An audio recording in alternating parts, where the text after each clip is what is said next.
The day my yacht went under the water looked like liquid gold. The sunset was perfect if you ignored the $15 million boat sinking right in front of me. Pieces of polished teak silk curtains and crushed champagne bottles floated across the marina like confetti from someone else's celebration. At the end of the dock stood Karen Whitmore, the HOA president, blazer pink as bubblegum pearls, glistening clipboard in hand. She smiled like she'd just saved the world. "Your yacht violates community standards," she said. "It's too big. You'll thank us later." I didn't shout. I didn't even move. I just watched the Odyssey disappear beneath the surface, listening to the creak of twisted metal and the seagulls screaming above. They thought they'd humiliated me, sunk my pride, my peace, my life's work. But what Karen didn't know was simple. She'd just destroyed a yacht sitting on my dock in my marina. Before I tell you how it all started, comment your city and time zone below, and make sure to subscribe. You won't believe what happened next. They say a man's boat reflects his soul. If that's true, then the Odyssey was my second chance at life. I built her from scratch, 48 feet of polished steel teak decks glowing like honey, every inch designed to defy the chaos I'd spent 20 years working in. I was done with deadlines, boardrooms, and contractors who never called back. After decades as a naval engineer, I'd finally retired to the coast of Florida, planning to live the quiet life: sunrise, coffee, sea breeze, no more noise. When I first saw the Baycrest Marina, it looked like a postcard. The water glimmered blue as glass, and the air smelled of salt and sunscreen. Families strolled the boardwalk, kids feeding pelicans, retirees chatting about fishing licenses. It was paradise until I met the people who claimed to protect it. They called themselves the Baycrest Homeowners Association, a small board of retired executives, self-proclaimed community guardians, and one woman who ruled them all, Karen Whitmore. Mid-50s tan lines shaped like entitlement, and a voice that could shatter calm seas. She wore pastel suits every day, drove a white Lexus, and carried a clipboard like it was the Constitution. Her perfume smelled like authority and bad decisions. When I first docked the Odyssey, she appeared within minutes, heels clicking against the pier like a metronome of disapproval. "You must be the new owner," she said, peering over her sunglasses. "Lovely boat. Shame it's enormous." I smiled. 75 feet of craftsmanship. She's registered, licensed, insured, and perfectly legal. Karen pursed her lips as if I'd insulted her garden. "This marina is part of a community. We value aesthetics, modesty, proportion. It's about balance." "Balance," I repeated, watching her glance at her reflection in the yacht's chrome railing. "Sure, I'll keep her balanced." That was our first encounter, and I could already tell I'd just become her personal project. Within days, the letters started arriving. Violation notice number 001, your vessel obstructs the scenic view of Lot 17. Violation notice number 002, noise complaint due to excessive generator operation at 6:42 p.m. Violation notice number 003, visual disharmony, vessel exceeds acceptable aesthetic parameters. Acceptable aesthetic parameters, they actually wrote that. I'd seen military contracts written with less nonsense. Still, I tried to play nice. I attended an HOA meeting at the clubhouse, where Karen presided like a queen addressing her subjects. The room was full of homeowners clutching coffee cups and nodding at whatever she said. I sat quietly until she brought up Agenda Item 3, the yacht problem. She turned to me with that practiced smile. "Mr. Hayes, we all appreciate your enthusiasm for the sea, but your vessel is overwhelming. It casts shadows on other docks. It affects resale value. We kindly request you remove or replace it." "Replace a $15 million yacht," I almost laughed. "Karen," I said, keeping my tone calm, "I have every permit and approval. My berth lease was signed before this meeting. The marina guidelines don't specify size limits." Her smile tightened. "We'll see about that." From that day on, I became public enemy number one. They'd stop by unannounced for inspections. They fined me for unsanctioned decorative lighting because my deck lights were blue instead of white. One afternoon, I came back to find a bright orange sticker slapped on my gangway: "Notice of non-compliance, immediate action required." I peeled it off and taped it to my fridge like a trophy. Still, it wasn't just about me. Karen began spreading the story that my yacht was a safety hazard, that it leaked oil, blocked the waterway, scared away fish. Soon, neighbors whispered when I walked by. Someone even left a note on my truck windshield: "Move your boat before we make you." But what truly crossed the line was the power stunt. One night I came down to the dock and noticed the cabin lights were out. The entire yacht had lost shore power, my refrigerators, my navigation systems, even my security feed. The HOA had cut off the power line that ran from their grid to my slip. When I confronted Karen the next morning, she was sipping iced tea on her porch, like a villain from a soap opera. Oh, that. We had to disconnect non-compliant vessels. Community policy. Community policy, I asked. You mean your policy? She tilted her head. Same thing, really. I wanted to scream. But years of working with bureaucrats had taught me one thing: anger is currency. If you spend it too early, you end up broke. So instead I smiled. Understood, I said. I'll make a note. And I did. Literally. In a notebook labeled HOA, evidence. Every letter, every call, every photo of her standing too close to my property line, I logged it all. But Karen wasn't done. She called an emergency HOA meeting to propose an amendment. No watercraft exceeding 55 feet allowed within Baycrest Marina. She passed it with her loyal board members, the kind who voted however she told them to. Then she mailed me the updated bylaws, with a note written in neat cursive, effective immediately. Compliance expected within 10 days. 10 days. I read it under the glow of my deck lights, the water lapping against the hull, and for a moment I almost admired her audacity. She'd just rewritten the rules to target me retroactively. I didn't react. Instead, I did what engineers do best. I checked the fine print. See, most residents didn't realize something important. The Baycrest HOA didn't actually own the marina. The HOA managed community spaces, the clubhouse parking lots, gardens, but the waterfront itself was leased from a private company called Baycrest Harbor Holdings, LLC. I remembered that name. I'd seen it years ago in an investment portfolio. It was one of the small assets I'd acquired during my corporate exit, a holding company I'd left under my own management trust. Curious, I made a few calls. 2 days later, my lawyer confirmed it. I was the majority owner of Baycrest Harbor Holdings, LLC. In other words, I owned the docks. The slips, the piers, the water rights, all mine. HOA had no authority here. They'd been bluffing on borrowed land. That night I stood at the end of the dock, the moonlight reflecting off the Odyssey's hull, and smiled for the first time in months. They wanted a fight. They were standing on my battlefield.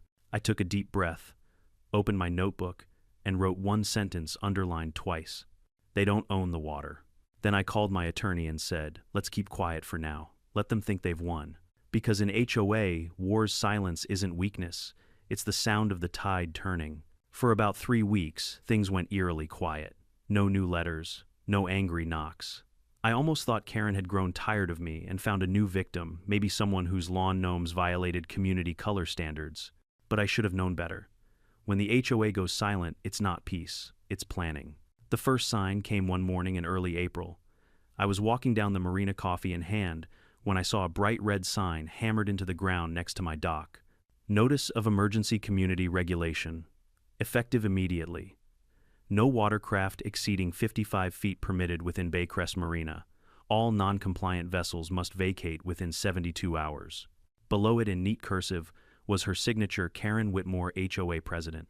I took a slow sip of coffee. Well, I muttered, there it is. The other boat owners stood nearby, whispering. Most looked sympathetic, but none dared speak up. Karen had a way of turning people's fear into loyalty. The same folks who complained about her constant interference would nod obediently when she walked by. Power, I realized, didn't always need logic, it just needed noise. That afternoon, I received a final warning letter slid under my door. It read like a government decree. Failure to comply may result in removal fines and legal action under HOA community statutes. I called the number listed on the notice, pretending to be polite. Baycrest HOA, this is Karen speaking. Karen, hi. It's Michael Hayes, I said. Got your letter. Quick question. Where exactly do you think your community statutes apply? She laughed softly, that kind of condescending hum only bureaucrats and bad therapists have perfected. Oh, Michael, we both know your yacht is an eyesore. The community has spoken. If you don't comply, we'll handle it. Handle it, I repeated. Got it. Mind if I record this call? Click. She hung up. The next few days were a circus. HOA members showed up with measuring tapes, clipboards, and bright orange vests, walking around like they were part of the Coast Guard. One guy in cargo shorts tried to measure my hull with a construction ruler and dropped it into the water. Karen stood behind them, pointing at things and whispering into her phone. I just sat on my deck, drinking lemonade, watching the show. That night, I checked the marina's security cameras. They'd been tampered with. 3 feeds were suddenly offline. I replaced the memory cards myself, then set up my own hidden cameras, one near the gangway, one under the dock, and one facing the parking lot. Years of engineering had taught me how to think like a saboteur. Sure enough, the next morning one of my power cables was neatly cut. The shore water line had been disconnected too. So, I went to the HOA office in person. It was a converted clubhouse, marble floors, fake plants, and motivational posters about community spirit. Karen was there, sitting behind her desk like a queen at court. "Karen," I began, keeping my voice calm, "you've cut power to private property. That's a violation of state law." She smiled sweetly.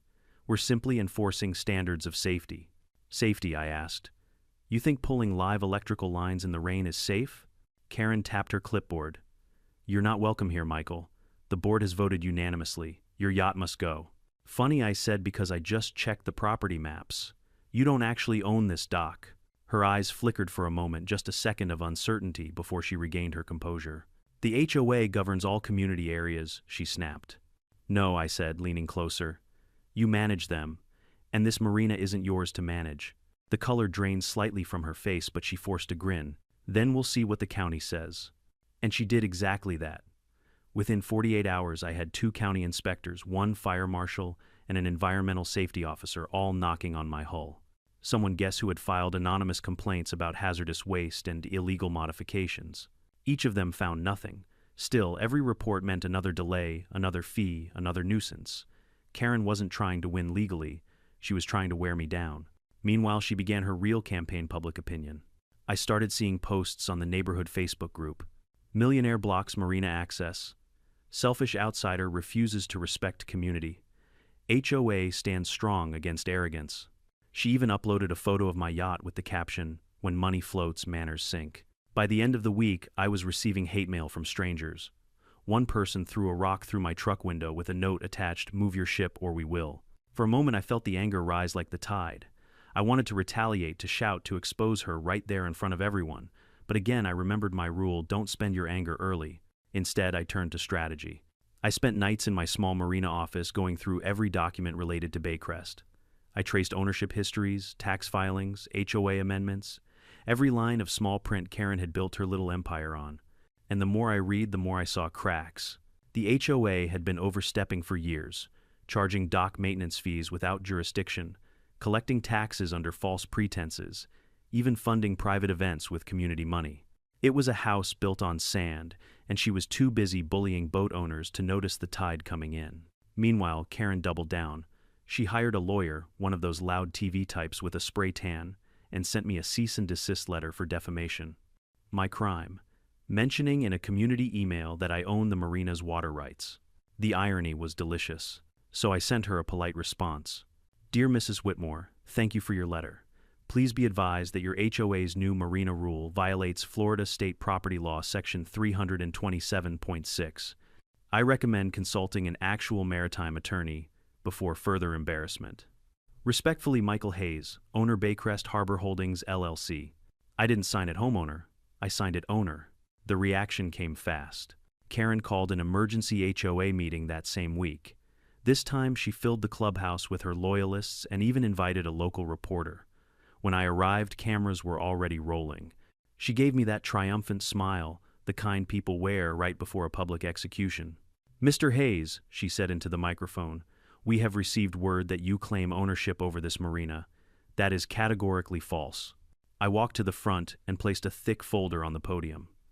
Inside was the original property deed notarized with the corporate seal of Baycrest Harbor Holdings. "You might want to check your sources," I said quietly.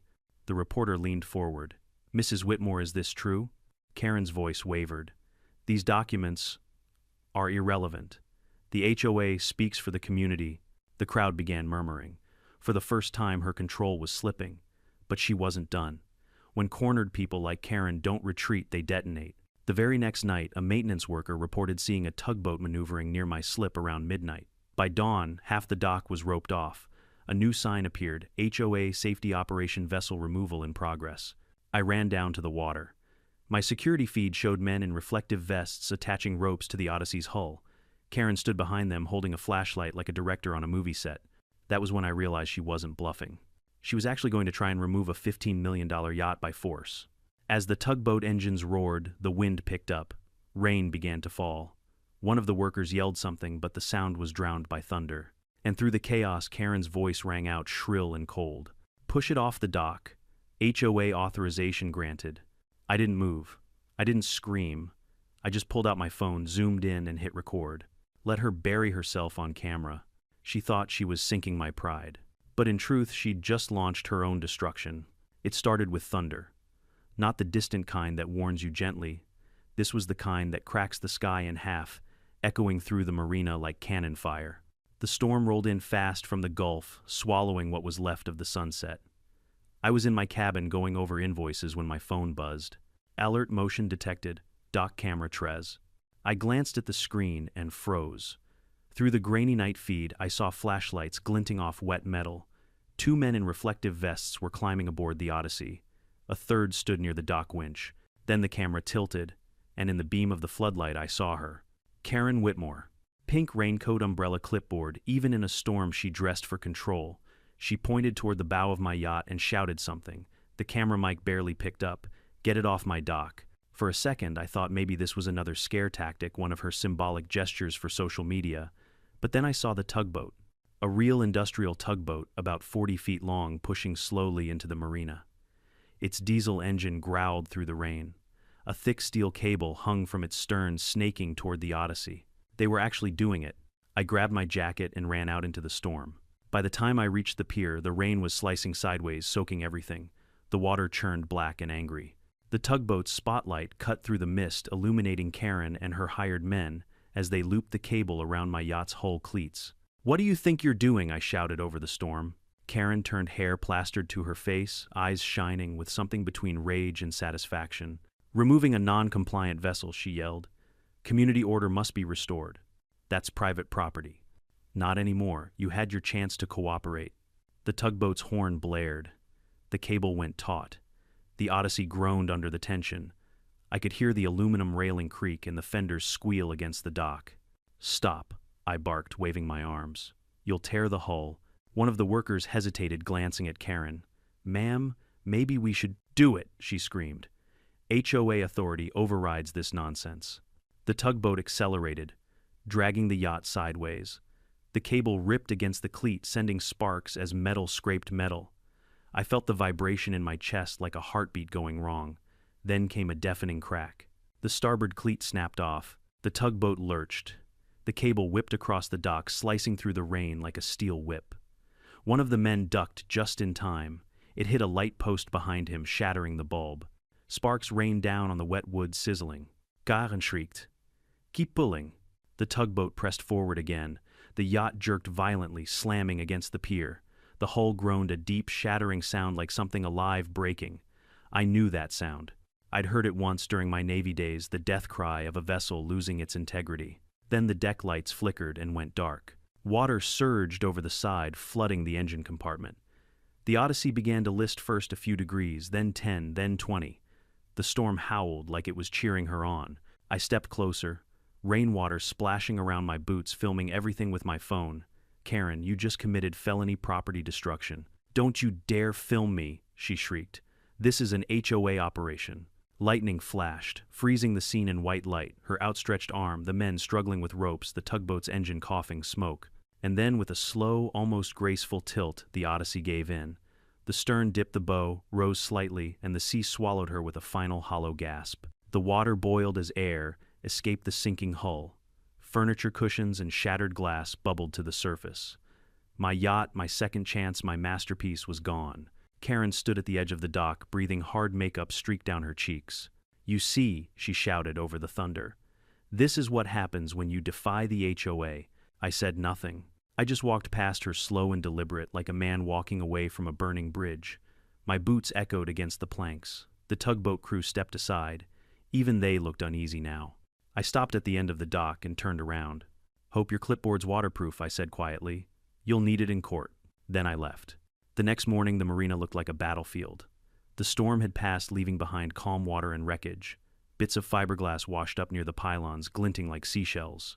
Seagulls perched on floating debris, cushions, ropes, pieces of my railing. Karen was there early, of course, giving interviews. A local news van was parked nearby. She stood in front of the camera with her arms folded, pretending to look noble. "Last night's unfortunate incident was a necessary act of community safety," she declared. "The yacht was unstable and posed environmental risks. We did what we had to do." The reporter nodded sympathetically, clearly enjoying the drama. And the owner, Karen sighed dramatically. "He was uncooperative. We hope he'll understand that rules exist for everyone's good." I watched the broadcast later that afternoon from my office, coffee in hand, surrounded by the scent of salt and diesel. My phone wouldn't stop buzzing emails, messages, articles.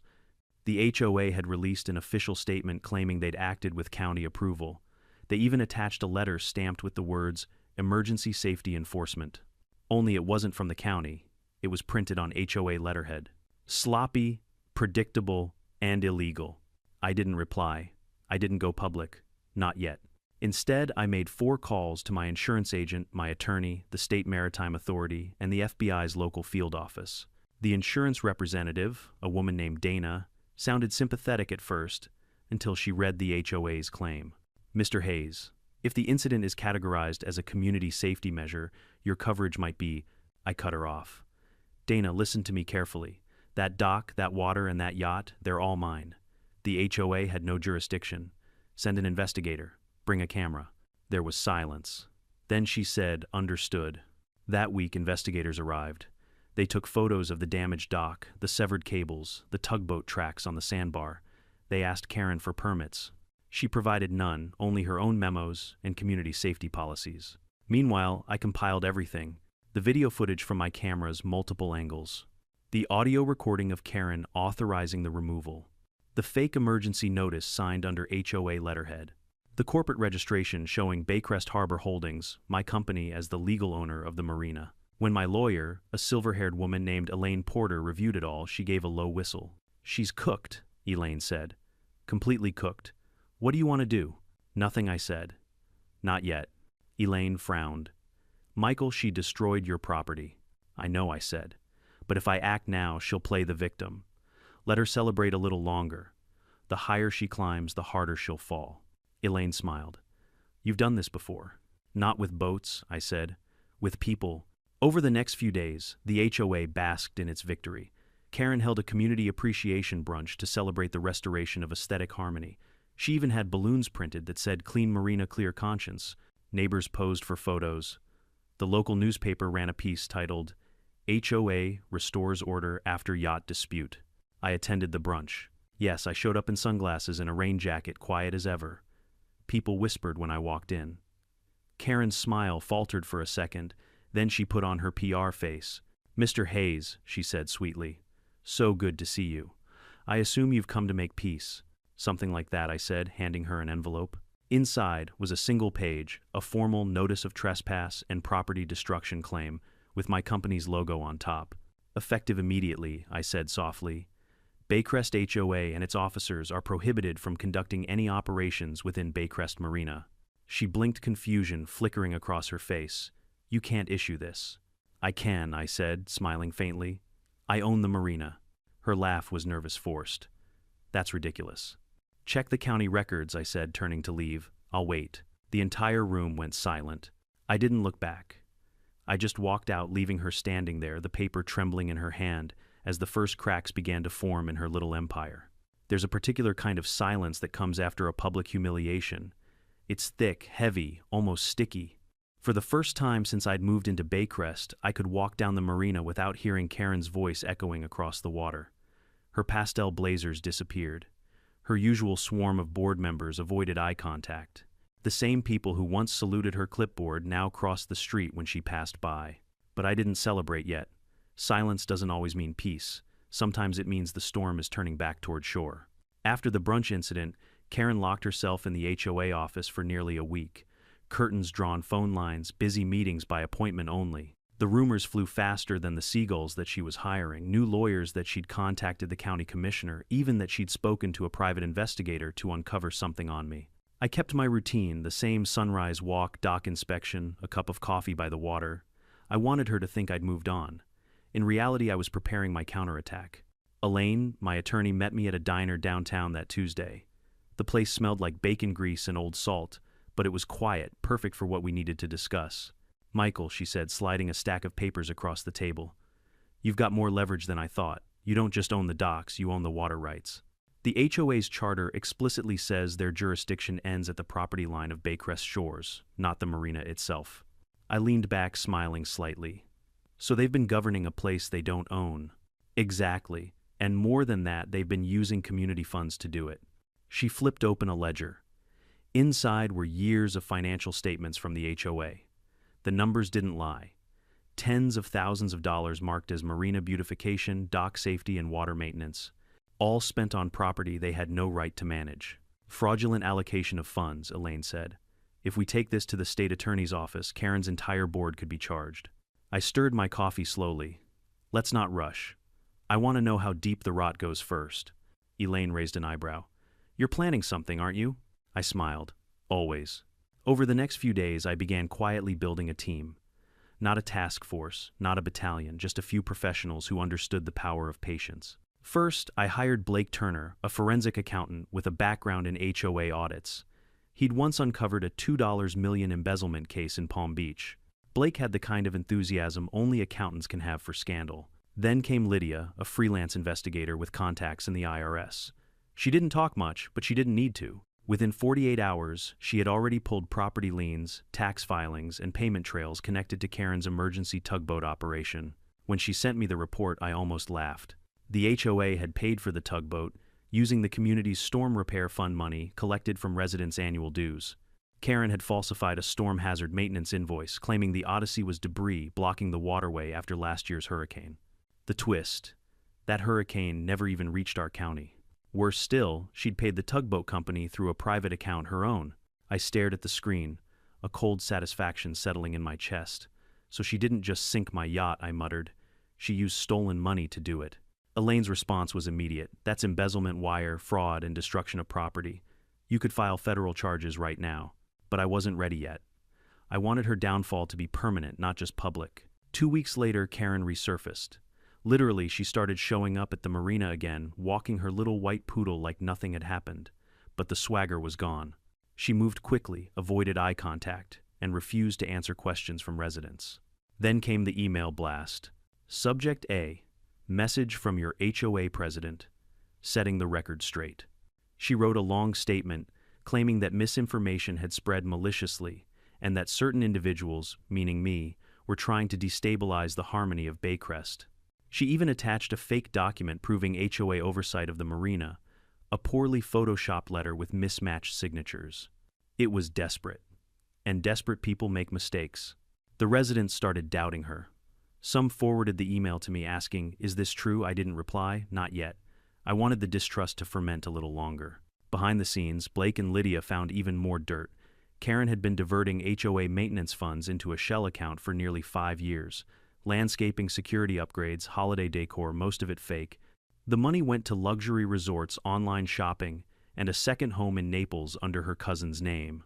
It was time to end her little empire.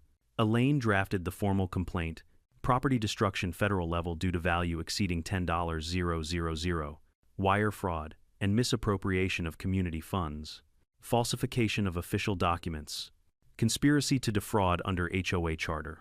She filed it under Baycrest Harbor Holdings, LLC versus Baycrest HOA.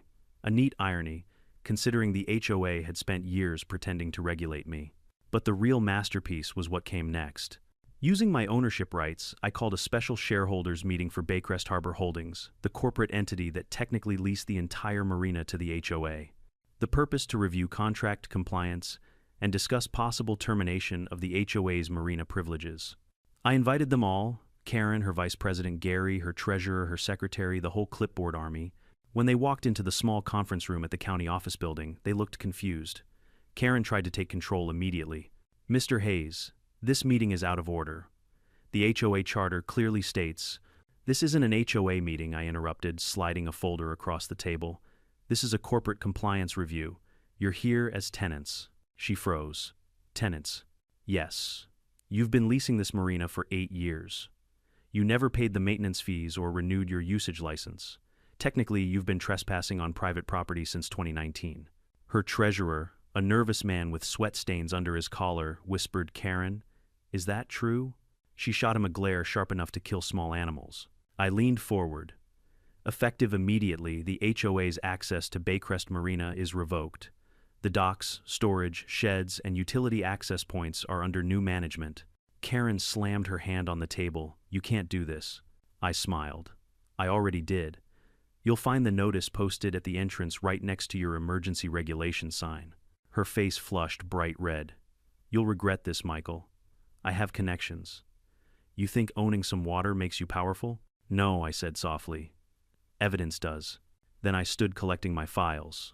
Oh, and Karen, I'd advise against deleting any emails. Federal investigators tend to frown on that. Her eyes widened. Federal? Elaine handed her a copy of the complaint. You'll be hearing from the Department of Justice within the week. Have a lovely evening. That night, for the first time in months, I walked along the docks without feeling the weight of her shadow. The air was still. The sea reflected the moon in perfect ripples. But I knew it wasn't over yet. People like Karen don't surrender, they self-destruct. Sure enough, 2 days later, she tried to spin the story again. A local TV reporter came to the marina interviewing her as she pretended to cry on camera. He destroyed my life, she sobbed. That yacht was unsafe. I was protecting families. But this time I had something she didn't proof. When the segment aired that evening, the station had already fact-checked her claims with county records and the footage from my cameras, which I had anonymously submitted. The anchors ended the story with one devastating line: Baycrest HOA may face criminal investigation for fraud and property destruction. Sources confirm federal authorities are reviewing evidence. By morning, the HOA office was empty. Karen didn't show up. Her poodle was gone. The pink Lexus, too. But running wouldn't save her. The law moves slow, but when it moves, it's tidal. A week later, Elaine called. The FBI's Property Crimes Division wants to meet. They've opened a case file. IRS, too. Good, I said. Let's make sure they have everything. Oh, they do, she said, almost laughing. You kept better records than most police departments. And as she said that, I realized something. The real victory wasn't just in proving her wrong, it was in proving that quiet persistence beats loud arrogance every single time. I looked out across the marina, at the empty slip where the Odyssey used to rest. The water was calm again, like it was waiting. Karen had tried to drown my dream.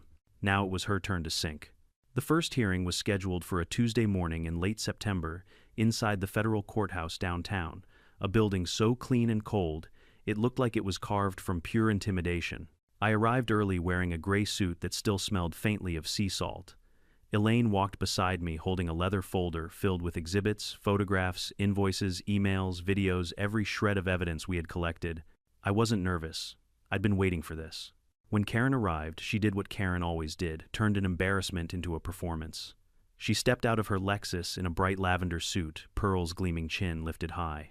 Behind her were 2 lawyers in tailored suits and a small entourage of HOA loyalists who still believed she was protecting the community. She even waved to a local news crew waiting outside, giving them her best tragic heroine smile. Elaine smirked. She still thinks this is a HOA meeting. Let her, I said. The camera's not her friend anymore. Inside the courtroom buzzed quietly as people took their seats.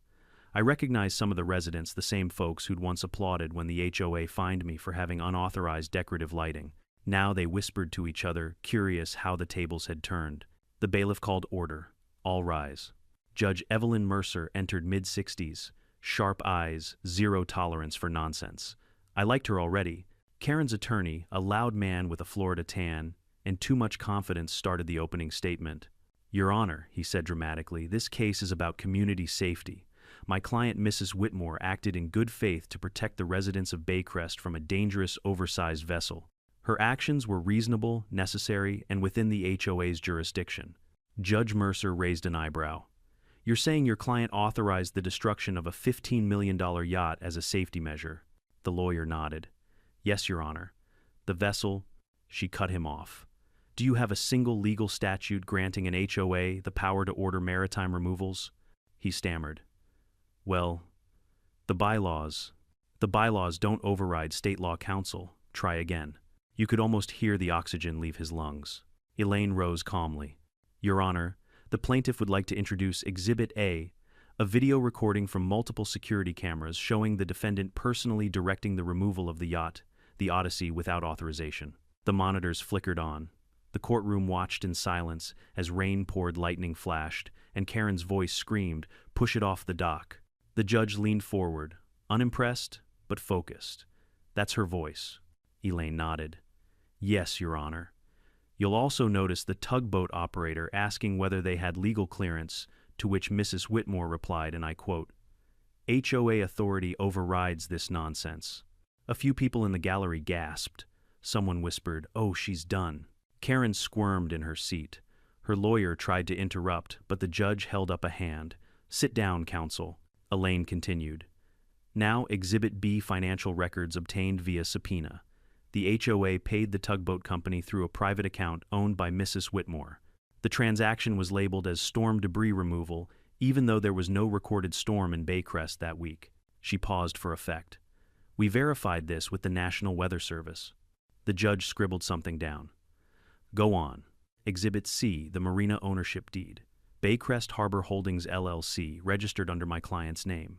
The HOA therefore had zero legal authority to operate, regulate, or remove property from the marina. The judge took the folder, scanning the pages carefully. "So, Mrs. Whitmore, let me clarify. You destroyed property on land and water. Your HOA didn't own using misappropriated community funds." Karen stood up, her voice trembling. "That's not true. The marina is part of our community. We've always managed it." "Managed," the judge interrupted, "isn't the same as owned. I was protecting property values." The judge's tone hardened. "By sinking a yacht?" Karen's mouth opened and closed like a fish pulled out of water. Her lawyer jumped in, clearly panicking. "Your Honor, my client acted under a mistaken belief of authority," which Elaine interjected smoothly would still make it negligence at best and fraud at worst. The judge nodded. "Proceed with your evidence." For the next 2 hours, Elaine dismantled the HOA's case piece by piece. She presented email threads showing Karen pressuring board members to approve her new regulations retroactively, text messages where she mocked residents for questioning her, and financial statements revealing she had redirected over $80 0-inches HOA funds to personal expenses, spa treatments, vacations, even a payment labeled Lexus Service Leadership Vehicle. When it was finally our turn to rest, Elaine closed her binder with a satisfying snap. "The plaintiff rests, Your Honor." Judge Mercer turned to Karen's table. "Defense." Karen's lawyer looked pale. "Your Honor, in light of new evidence, we request a brief recess to confer with our client." "Granted," the judge said. 10 minutes. As they huddled together, Karen whispered furiously, gesturing with manic energy. At one point, she pointed directly at me. Her lawyer shook his head. The tension between them was thick enough to choke on. When court resumed, he spoke in a quieter voice. "Your Honor, the defense would like to propose a settlement." Elaine folded her arms. "We're listening." He cleared his throat. "Mrs. Whitmore is willing to issue a public apology, resign from the HOA, and pay restitution." "Denied," I said, standing up before Elaine could respond. The judge glanced at me. "Mr. Hayes, please." "With respect, Your Honor, I said this isn't just about money or apologies. This is about accountability. She destroyed my yacht, harassed residents, and abused power for years. If she walks away with a fine and a headline, she'll do it again somewhere else." The room went dead silent. The judge nodded slowly. "Understood. Proceed with judgment." An hour later, the ruling came down like thunder. The HOA was found liable for property destruction, fraud, and misappropriation of funds. They were ordered to pay full restitution, the appraised value of the Odyssey, plus damages and legal fees. Total $22.4 million. Karen herself faced separate criminal investigation for wire fraud and falsifying documents. The judge's final words were simple. "Let this serve as a reminder, authority without ownership is just arrogance wearing a name tag." The gavel fell. I exhaled, a weight I hadn't realized I'd been carrying finally leaving my chest. Karen sat frozen, her face drained of all color. Her pearls hung crooked like even they'd given up.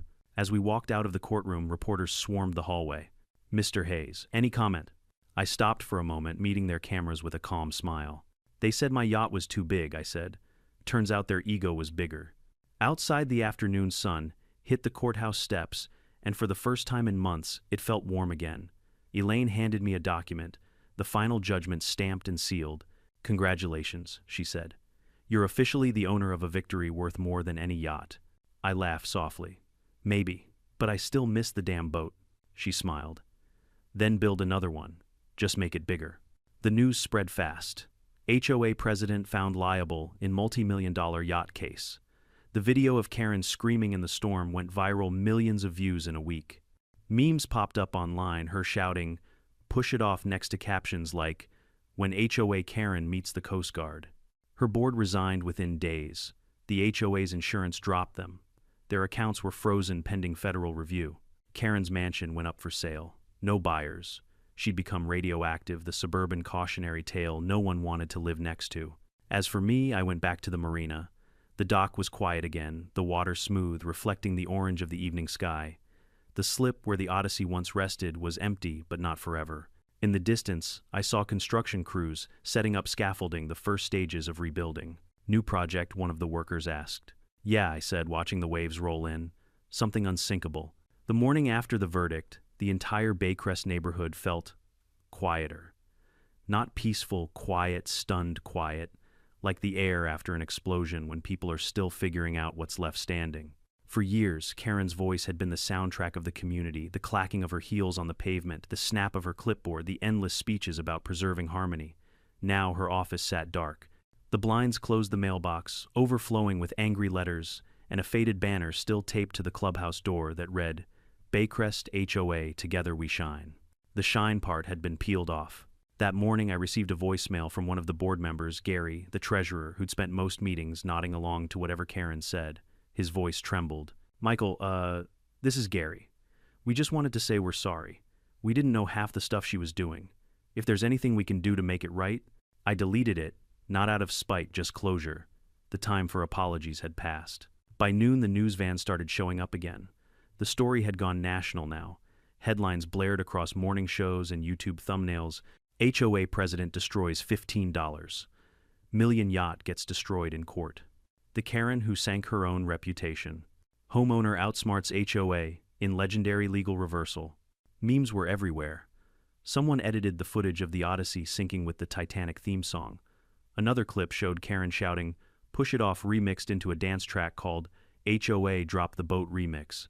It hit 500,000 views in 3 days. Irony had finally caught up to her. Elaine called that afternoon. "The restitution funds are already processing," she said. "Between HOA insurance and her personal assets, you'll recover about $16 million up front. The rest will come in installments, assuming she doesn't declare bankruptcy." "Can she?" I asked. "She can try," Elaine said dryly, "but fraud and malicious destruction judgments aren't dischargeable in bankruptcy. The law actually has a sense of humor about that." I chuckled watching a pelican land on one of the rebuilt pylons. Guess karma's got good lawyers. The following week, county officials came to audit the HOA. Turns out Karen's empire had been built on a web of unpaid taxes, fake invoices, and missing funds. The IRS opened an inquiry. The FBI expanded their case to include mail fraud and obstruction. The board resigned en masse. Their Facebook group, once a hub of sanctimonious posts about lawn heights and recycling bins, went completely silent. Baycrest had no HOA now. No more fines, no more inspections, no more pink blazer patrols. For the first time, the residents were free, and it terrified them. A few days later, I was approached at the marina by a young couple from Lot 9, the same people who once signed Karen's petitions. The husband, nervous, scratched the back of his neck. "Mr. Hayes, we just wanted to say thank you for, standing up to her. We didn't think anyone could." His wife added softly, "She fined us $300 last year because our hydrangeas were too vibrant." I smiled. "I'd refund you myself if I could." She laughed. "We'll settle for seeing her gone." Not everyone was so gracious.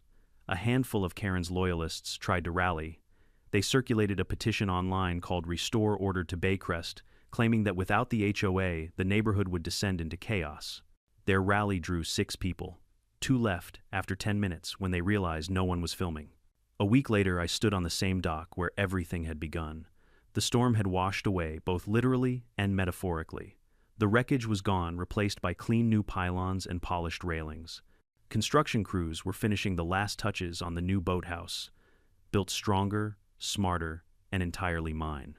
A sign hung near the entrance, freshly painted in bold navy letters, "Odyssey Harbor, private property, management by Hayes Maritime Holdings." Underneath, smaller text read, "Community access by invitation only." It wasn't revenge, it was justice packaged neatly in corporate policy. Standing there, I felt something I hadn't in months: calm. No anger, no adrenaline, just the slow rhythm of waves tapping against the dock, the gulls overhead, the faint hum of distant boats. Then I heard footsteps behind me. It was Elaine. She handed me a folder. FBI's final update, she said. They've filed charges: 2 counts of fraud, 1 of destruction of property, 1 of tax evasion.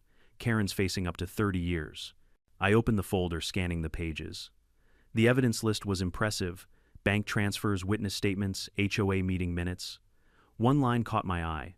Subject attempted to delete files. Recovered through cloud backup. I grinned. Of course she did. Elaine tucked her hands into her coat pockets. You did it, Michael. You won. I shook my head. No, we restored balance. That's better than winning. She smiled. So what now? I rebuild, I said. But not just the yacht, the place itself. That evening, I hosted a small gathering at the Marina, just a few neighbors, the workers who'd helped rebuild, and Elaine. No speeches, no reporters. Just good food, good music, and the sound of the sea. We toasted to new beginnings.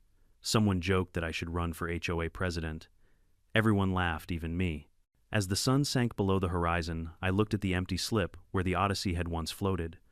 The reflection of the sunset shimmered across the water, turning gold, just like the day she sank. It didn't hurt anymore. 2 months later, word came that Karen's mansion had been foreclosed. She'd sold off her Lexus, the jewelry, the designer, suits, everything.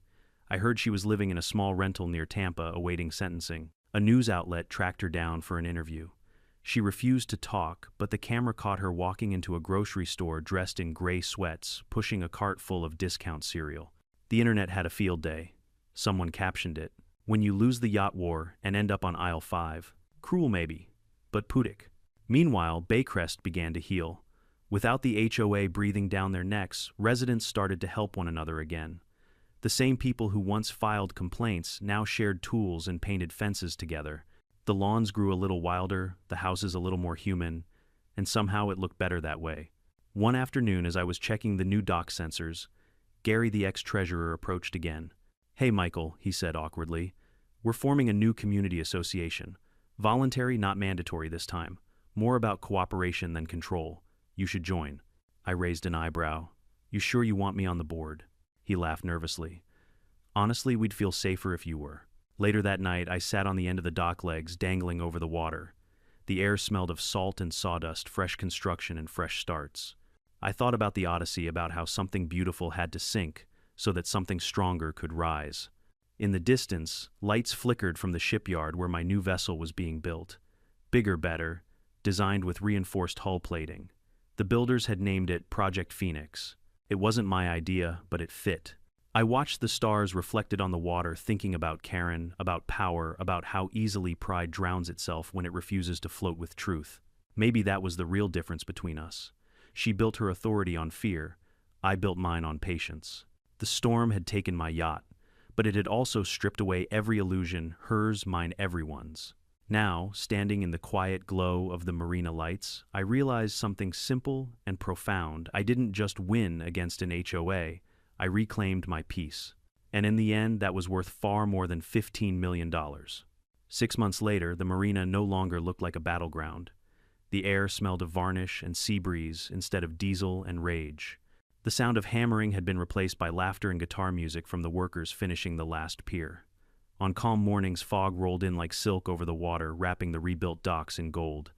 And right in the center, resting where the Odyssey once stood, floated her successor, the Phoenix. She was bigger, stronger, and quieter, a 90-foot testament to second chances. The hull gleamed like molten bronze, her name etched in silver script on the stern. But she wasn't just a yacht, she was a statement. She said, "You can try to drown me, but I'll rise again anyway." On the day of her christening, I hosted a small gathering.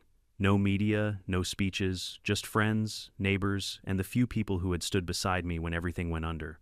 Elaine came in a blue sundress, pretending she wasn't tearing up. The shipwrights wore work boots and wide smiles. Even Gary, the ex-treasurer, showed up carrying a cooler of beer. "Never thought I'd say this," he muttered, "but this place looks better without HOA signs everywhere." I laughed. "Freedom always looks better, Gary." We raised glasses of champagne as the sun bled orange across the bay. I smashed the ceremonial bottle against the bow, not hard enough to dent, just enough to mark the start of something new. The crowd cheered. Someone shouted, "Long live the Phoenix," and the gulls seemed to echo it overhead. But I wasn't celebrating just a boat, I was celebrating closure. Because that morning, right before the ceremony, I'd received an email from the U.S. Attorney's Office, subject line, United States versus Whitmore, sentencing summary. Karen had been convicted on all counts: property destruction, fraud, falsification of documents, and tax evasion. 25 years, no parole.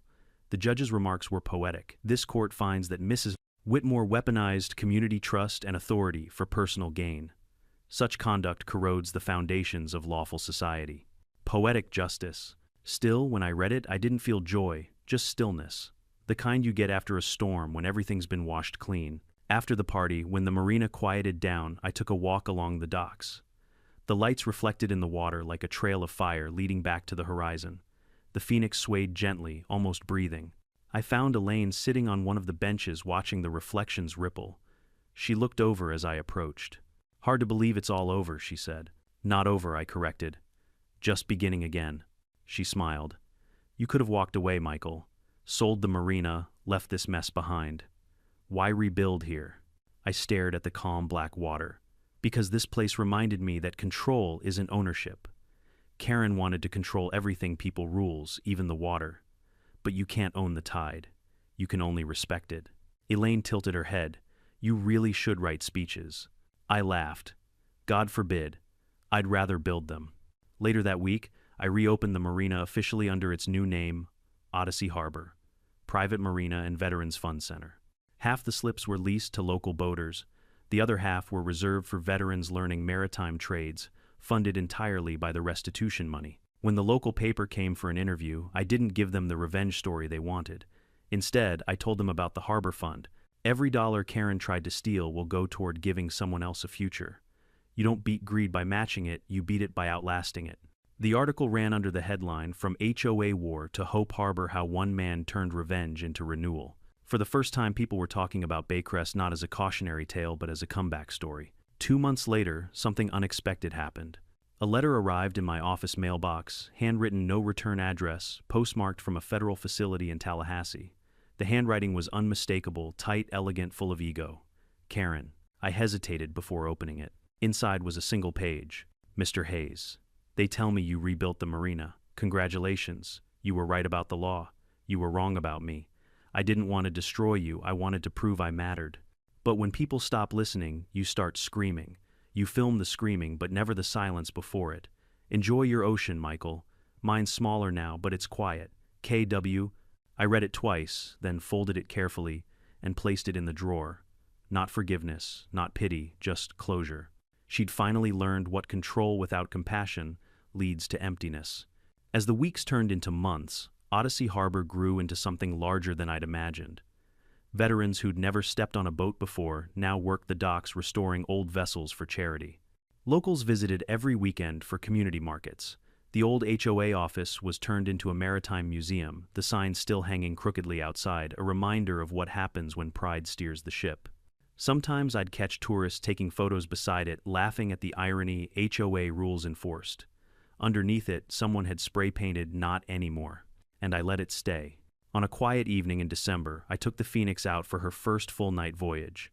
The water shimmered under the moonlight, calm and infinite. As the engines hummed, I thought back to the first time I saw the Odyssey sinking, that moment of helplessness, that weight in my chest as something I loved disappeared beneath the surface. Now sailing under a star-filled sky, I realized something I hadn't before. Sometimes you have to lose what you built to remember why you built it. When the world takes everything from you, it's not teaching you to surrender, it's teaching you to rebuild smarter, steadier, and with a better compass. I anchored near the edge of the bay, the water perfectly still, and spoke softly to no one in particular. She thought power meant control, but real power, it's knowing when to let go. The wind carried the words away, dissolving into the night. When people hear stories like mine, they focus on the revenge, the courtroom victories, the fines, the poetic justice. But that's not the real story. The real story is what happens after the noise fades. When the cameras leave, when the outrage cools, when you're left with an empty dock and a choice: rebuild or walk away. I chose to rebuild, not because I wanted to prove anything to Karen or the HOA, but because rebuilding is the quietest, most powerful form of revenge there is. It says, "You didn't break me, you refined me." In life, you'll meet people who mistake power for ownership: bosses, neighbors, officials, even friends. They'll try to write rules over what isn't theirs. Let them. paper fades, deeds endure. Because true strength isn't in shouting or punishing or proving you're right. It's in standing firm, calm as the tide, waiting for the storm to pass, and then planting something beautiful right where the wreckage used to be. So, if someone ever tries to sink your peace, remember this tide's turn, storms end, and the ocean never stays angry for long. Watch until the end of your own storm, the calm is worth it.